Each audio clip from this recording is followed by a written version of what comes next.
Bonjour et bienvenue sur Allo Finance. Nous sommes le mardi 19 juillet. Le titre de la une de tous les journaux, vous n'avez pas besoin de le chercher, c'est bien évidemment la Bourse de Paris qui est au plus bas de l'année.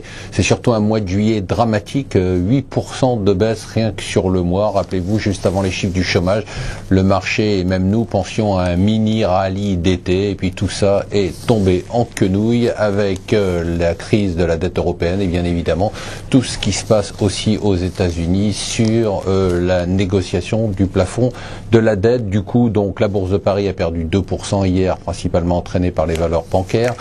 L'or fait la une du Financial Times, 1600 $ et ça n'en finit pas de monter. Rien ne semble arrêter le dollar, rien ne semble arrêter non plus le franc suisse qui aimante les investisseurs qui se rapprochent de la parité avec l'euro. Là aussi, on ne sait pas où tout ça va s'arrêter. Alors, bien évidemment, ce sont les valeurs bancaires qui souffrent le plus. Pourquoi ?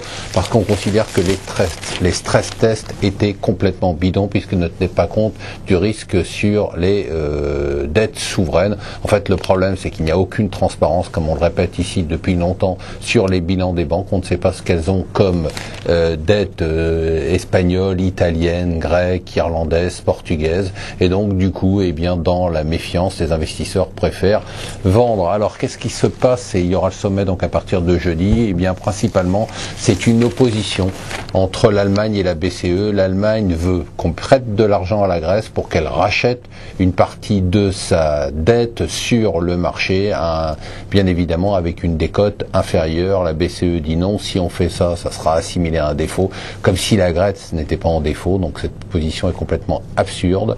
Et la BCE dit non, il faut simplement prêter de l'argent et continuer à garantir les emprunts grecs, ce qui serait complètement absurde. Du coup, eh bien, Angela Merkel qui est sous pression, puisqu'on l'accuse un peu de mener une politique qui est très difficile, très dure, eh bien, elle dit, il va y avoir un bon résultat. Alors finalement, on s'est dit que c'était peut-être le moment, donc on a changé un peu nos anticipations, de jouer un petit rebond, parce que finalement, le pire n'est jamais certain.